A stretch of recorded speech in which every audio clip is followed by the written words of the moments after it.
What's going on? Oh man, did I delete the comment? I think so. Ooh,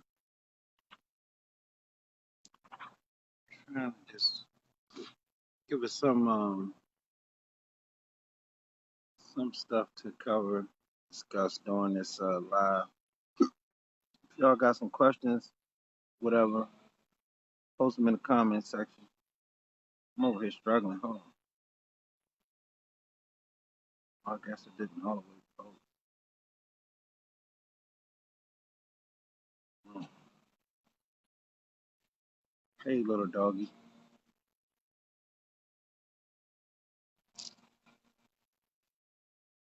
If anybody got any questions or anything like that, feel free to post them down below.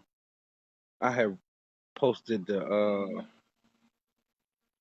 in the comment right there. It's the Home Care Millionaire X Factor, and I just like shared a couple ideas that I be thinking about, and that I share in some of my. Well, we definitely share it in our upcoming training, so definitely gonna have an opportunity to see it there. But I've discussed it as well in the podcast, the Home Care Millionaire X Factor, and it just covers like the things that you're gonna need to be successful at the highest level.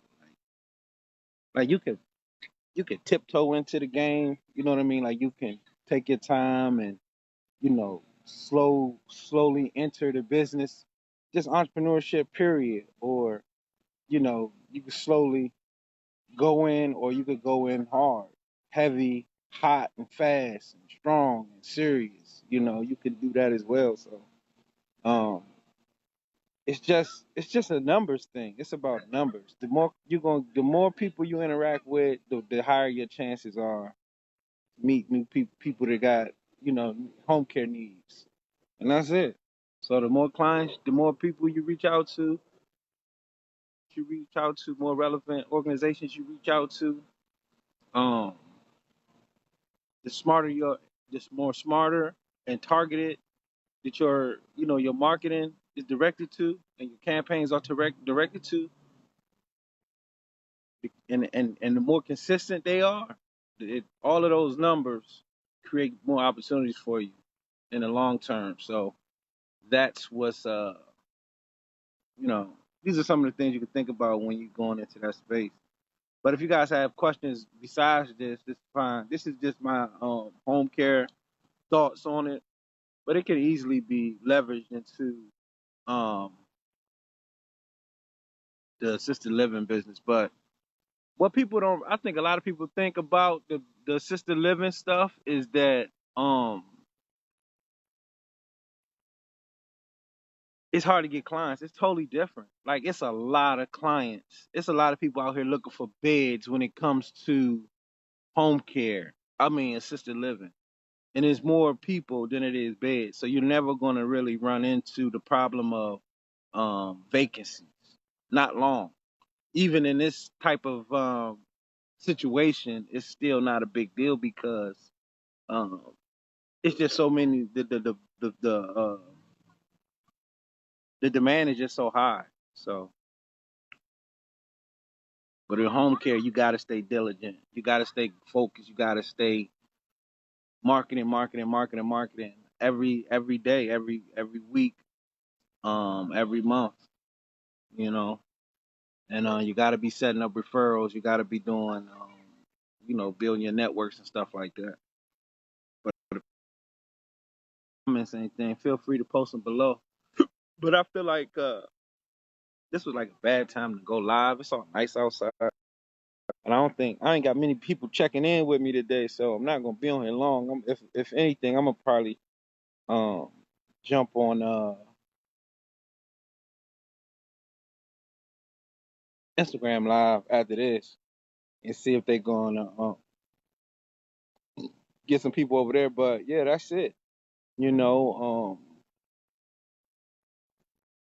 if you you can ease into the business, or you can go all in.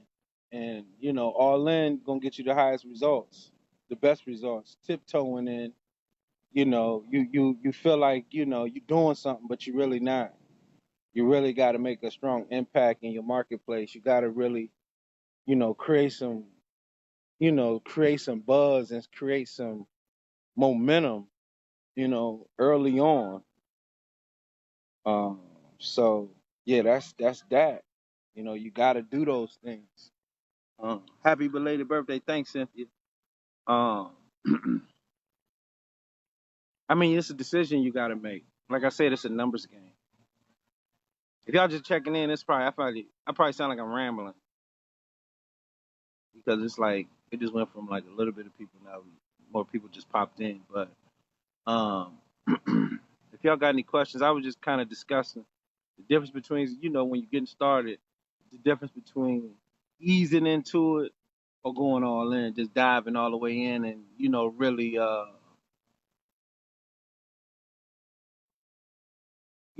making a real splash in your marketplace through the numbers, through the actual numbers. And it ain't all like a lot of people always think it's about, oh, I gotta have thousands and thousands of dollars for my marketing budget. It ain't money. It's the time, and time. If you ain't got money, you gotta use sweat equity. You gotta just use your, beat the phone up. um, Emails is free, things like that. But these are just some of the things that we be thinking about when what you want to think about when you're going into it. So I say 250 signs a week, 250 calls a day, 250 emails a day, 100 office visits a week. But this is if, this is obviously you can't make no whole bunch of office visits right now during COVID. Um, 200 emails, 250 emails, 100 office visits a week, um, 50 pieces of direct mail going out, 500 pieces of mail going out every week, $5 a day, $50 a day, and targeted ads, Facebook ads, um, 5 business networking events a month with 30 real follow-ups and lunch meetings.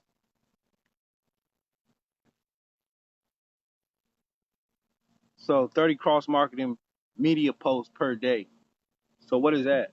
What's 30 cross-marketing uh, media posts? It's like cross-marketed is like if I post something on Facebook, I take this same piece of content and I post it on LinkedIn. Or I take the same piece to post that same content. If it's just text, you can even put it on YouTube now. Or YouTube, Instagram, LinkedIn with the text. You know, every day you just want to keep putting out content to position yourself as a expert in your marketplace. Um, don't think about the social media as like, okay, I'm trying to, I'm creating these messages for all these people around the world. No, you're creating these messages, even though you're putting them on LinkedIn, Facebook, and things like that, you're creating these messages for the people directly in your marketplace. So you're going to put terminology and articles and content that's relevant to your marketplace. So you can put like the cities, um, the city name. You could get articles that's in the city that may that just going to care. So what we still do sometimes is like to go to like senior articles. Just Google senior articles, and then what you could do is put senior articles, whatever city you in, and then you could take those articles, the good ones and the relevant ones, um, with your comments and with your ideas and your thoughts, but then with also your company name and stuff like that. And it's on your website. And so, I mean, you can put it on your website too, but it's also on your social. So you could disseminate relevant senior care information or senior information because there's thousands and thousands and thousands of millions on your pages. And then when people say, for instance, they may call you. Once somebody calls you, the first thing they're gonna do is Google you. Sometimes somebody don't you don't even have to call me sometimes. The number come across and it's not logged in, I'll cut and paste that number, Google the number. And I can see like, oh, okay, this company right here, or this is random. You see what I mean? Like if it's random or something, and I don't know that number or that person, I'm not. Hold on. Oh yeah. If I don't know that number, I'm not calling them back. Just like they gonna do the same thing with you. You tell them your company name, your phone number, and your website. They taking all that to Google, and they're gonna Google you. They're gonna see where you located. They're gonna see the how many people reviewed your company. You know what I mean? So you got to make sure you got Google reviews on there. A lot of people, family and friends just going there saying, "Hey, great service, great people." You got to get at least 10 or 20. As many as you could get, as many. Don't never stop that because reviews on Google is probably like the most important thing you could do on the internet. Because it's even when you're dealing with people on the phone or they coming off the sign or different other offline mediums, as soon as you give them the information, they going to Google with it. So regardless, they going to Google. So you gotta make sure you square it away in Google. And this is one thing that I can't even do personally. I can't even put my real company name on here because Google's so important. Because if I fall out with somebody on this business, like on allenchain.com, Facebook, y'all could go to my thing and then screw me up for that. And I ain't saying it because it's some kind of fantasy or some kind of paranoia. It happened before. When my previous company, Just Carrying Hands, and I'm just telling y'all how important reviews is. I get into it with somebody on Facebook. They go to my company web's Google page and leave me a crazy review when we never did business together. You know what I mean? So you got to think about it like that. And then also, it's hard as hell to get them off of there. Like you have to actually get a lawyer to get them bad reviews off there. But the good reviews close the sale every time. So if you got 20, 30 good reviews on your Google, they're gonna love you. People going, oh yeah, I'm a rock with him. It's just like referrals. And you can't just make them look. You know what I mean? Like you can't make them look like all saying the same thing. It gotta look real. You know what I mean? And it will become real eventually. And if you've been in the business before um your company, you can ask your people who work with you to give you a review, at least on your character, on your work ethic and stuff like that, and how you've been performing. Like it's above board if they talking about you. But so yeah, there's some of the things you can think about doing. What I said, $50 a day targeted ads on Facebook. What does that look like? Um, you would geo target. Like I picked the 5 top counties in my state. Like when I say top, I mean the wealthiest counties. I'm my I target I only target the top 5 wealthiest counties in my state. That's where all my marketing go. That's where all my signs go. That's where all my online targeting go. All my Facebook ads is targeted. It's called geo targeted to like the top 5 counties, and then we could break it down into little cities and stuff like that. But I keep it easy and plain with the top 5 counties, and I want you know basically everybody over 55. 55 and up. And like you could get into real details on like what they into, like Martha Stewart, landscaping, and because usually they say the the person the top decision maker is usually the eldest daughter. So you kind of want to think about like what is the eldest daughter in the wealthy community, you know what I mean, or a woman upper 55 and up, you know, wealthy, upper middle class. What are they searching? What are they into? What are they thinking about? And you use those keywords, you plug them keywords into Google, Facebook, and that's how you run your ad. You run your ads against. So when you're running your ads, these are the people. These are the only people that's seeing your ads on Facebook. So, and that's daily. You run ads every day. 5 business networking events before you could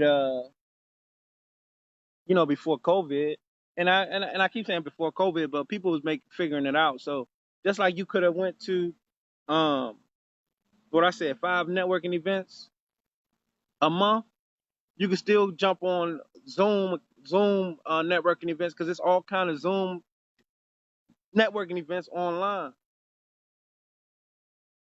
Uh, so it's still opportunity to network and meet new people and things like that. You just got to find out where they at, like where the charge nurses just be talking about. What would the social workers be talking about, or what Zoom meetings would they be on, or just jumping on it's just business networking events, like the basic business ones. Go to meetup.com, and the same places that you would go to like business events, you'll see the online events now too. So you could be networking with people from your city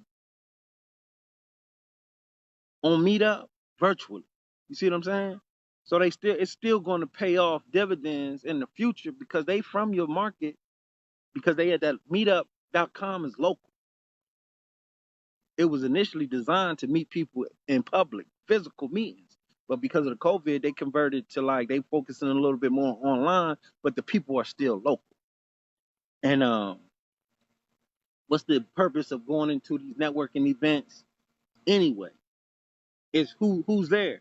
Business entrepreneurs, networking events. There's accountants, there's lawyers, there's business owners, about the whole array of business owners, from government contractors to people who own landscaping companies to, plumbers, electricians, like all these different people, but they own businesses. They business owners, and they come to these events to network. They're gonna come to these Zooms and network. They're coming to these Zooms and network because they want to know you and get to know more people that they can hand a card to virtually, meet, introduce themselves, because they gonna want to do business. They want people.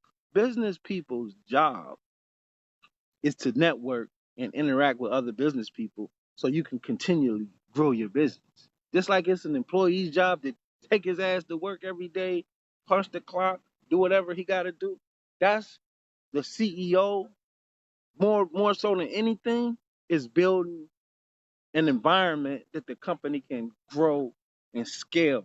You know what I mean? Well, grow, scale, same word, same thing. So it's a it's a major responsibility for you to constantly, you just want to know everybody in your city who does business, who's um outgoing and supportive, and you um potential referrals. But not only are they just going to send you referrals, you're going to send them referrals. Hey, I met such and such, he an accountant, this family, I can introduce them to them. This person, or this person may need an accountant, or somebody I met at this last event may need an accountant, or just mention a tax, or you could just pass their name and then make sure they give them a follow-up call, just so they can see that you're trying to add value to their situation, so they don't hesitate. They're like, damn, well, Alan sent me a lead, you know, my grandmother a little older, we could use some help around the house, or the neighbors. We see them struggling with their whatever. Their family member. Let's give Alan a call. He seemed like he know what he's talking about. He been in the game. He been in the business for years. Let's go with his company and shoot him a referral. Boom. And then what happens after that? We give him some money. If it work out, we gonna give him some money. And then that's how you build a referral network. And it's not super it's not much more complicated than that. You meet people. Uh, like I said, now we can only do it virtually, but it's not going to be like this forever. But you can still meet people. You can meet them virtually. You can follow up. Hey, let's jump on the one-on-one virtual Zoom, and let's kind of build. Let's network. Or we distance, or catch a open air dinner or something like that. You know what I mean? That's what I've been doing. I've been meeting people outside restaurants, doing my meetings outside, still talking to people, still networking, still conducting business, but I'm just outside with a mask on. And we socially, like, we still in the same space, but I'm not in his face, her face, blah, blah, blah. And the people who using this as the COVIDs and all that as an excuse not to, you weren't gonna do anyway.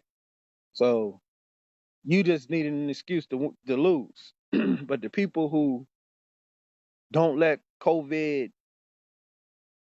alter their momentum, kept it going. Like even me, I ain't gonna lie. When this shit first hit, I was stuck. I didn't even know what to do as far as just like I didn't know what to do. Like I didn't know if I should like reach out to any more. Like I didn't know what to do with the current clients that I already had. Besides, get educated, educate the families as best I could, and educate the caregivers as soon as I could. Like that was the most. That was like my instinct. But then like I had stopped marketing. Like I had like, hold on, I'm not trying to get no new clients. I'm not. Hold on, just stop everything. For a couple, it was for at least 2 weeks. I was just like paralyzed. And then I had to say, shit, if I don't adjust, I'm gonna, lose. And we've been fine. So we just changing, pivoting, and making adjustments where we have to, going harder where we can. Um, like when you see people retreating like this is a good time to go hard. You know what I mean? When you see other people scared, it's the time to be courageous. You know what I mean? When the market's tanking, that's the time to buy. It ain't when everybody talking about buy. You want to when they scared, you go because that's the opportunity right there. But that's more philosophical. But these are how I make my decisions. So I had to, man up and say like, shit, we can really probably, take advantage of this opportunity. And like we've been getting a lot of calls, like a lot of referrals. Like the most referrals I done seen in ever probably is what we getting. Families, current families that we haven't just kind of still in the learn, like still in the early processes of like learning what we like that. Because families just don't call and then okay, you go do a consultation and then it don't work like that usually. Most of the time they want to be nurtured into the process. But even during that process, they're telling their friends about us and we're getting, more opportunity. And it's all the COVID, and then people going back to work. And so don't think that you can't be successful during these times. And so so yeah, 250 signs a week, 250 calls a day, 250 emails a day, 150 office visits a week, um 500 pieces of direct mail a week. You say, man, who gonna do all that? 250 phone calls a week. Who am I calling? Oh, let's start with the signs. That's the most easiest part. 250 signs a week. That's if you got a certain amount of counties, you should be fine. You just spread them out throughout the counties. Don't put 250 in one county. You'll get into some shit like that. Um, like spread them out. Put like 125 per county or something like that. Or if you're going to do multiple counties, like 3 counties, put 75, 75, stuff like that. Just break it up. Don't ever just because you're gonna hear something from the county and they're gonna be tripping. So break that up, and you're gonna get a lot of calls like that. On the average highway, like when you seeing traffic, like at the light, boom, all day, 250,000 to a quarter, like 250,000 to a half a million people gonna see your sign every day. Like you can't pay for that kind of traffic on the internet and for the sign. So that's why I'm so always been about signs. I'm never gonna stop using them. I don't care how antiquated people say, "Oh, that's a burn. That's a low budget strategy." Man, it could be as low budget as you want. It's how you feel. It's up to you. You know what I mean? But if it's working, I ain't gonna stop doing it. I ain't never gonna stop doing it. And I ain't gonna stop telling y'all to stop doing it as long as it's working for me. 250 calls a day. You know what I mean? I got somebody, and I'm gonna just give y'all.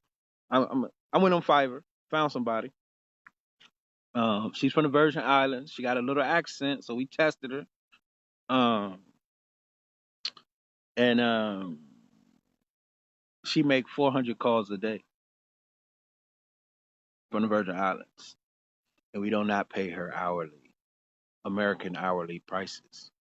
Um, and it's very, very, very productive. She creates a. We got a spreadsheet. Um, she writes the. We provide her with the list, okay, with a spreadsheet with the phone numbers, and she'll call them. She's getting a spreadsheet, and it all depends. And I'll tell you why it depends. A spreadsheet with the phone number, with the name of the organization, um, fax number, email, address. So the spreadsheet got all this information, like at the top, right? And I mean for each person that she's gonna contact. But like each organization might be missing. I had a phone number obviously for she can contact them, or to email them. What she doesn't do much emailing, but all that contact information is in that spreadsheet.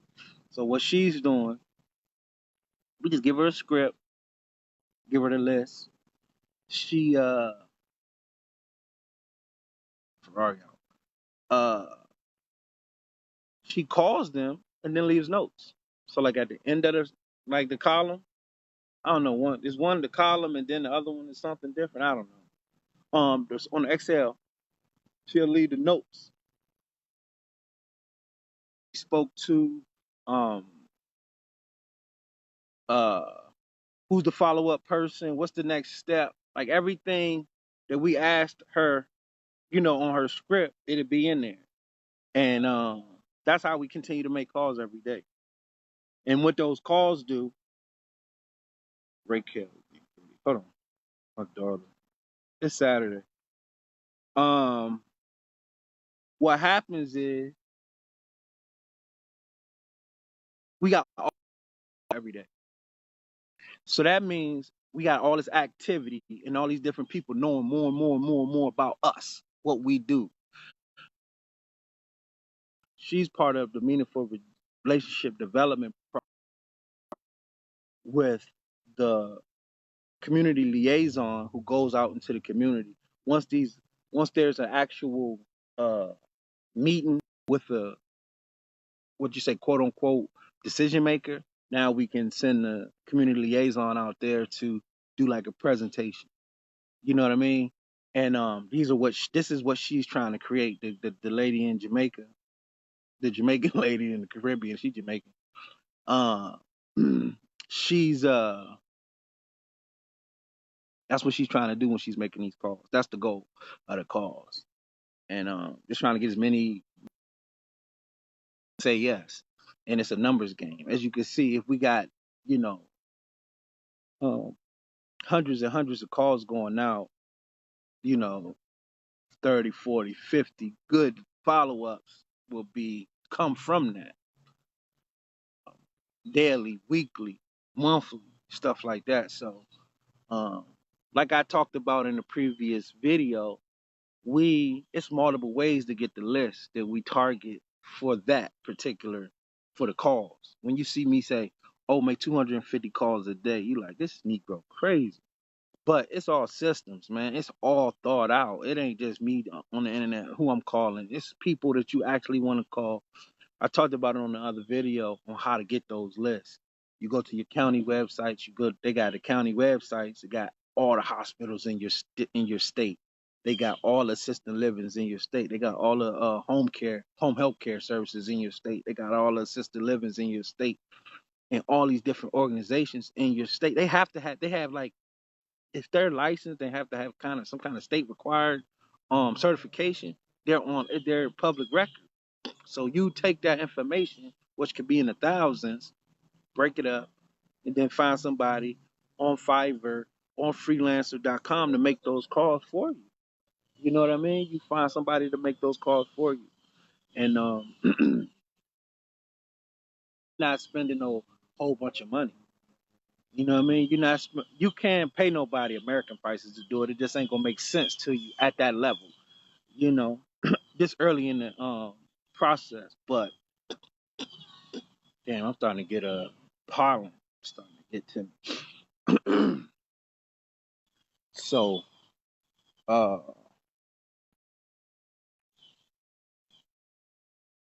yeah, you want to get somebody from or like a Fiverr.com or a freelancer.com to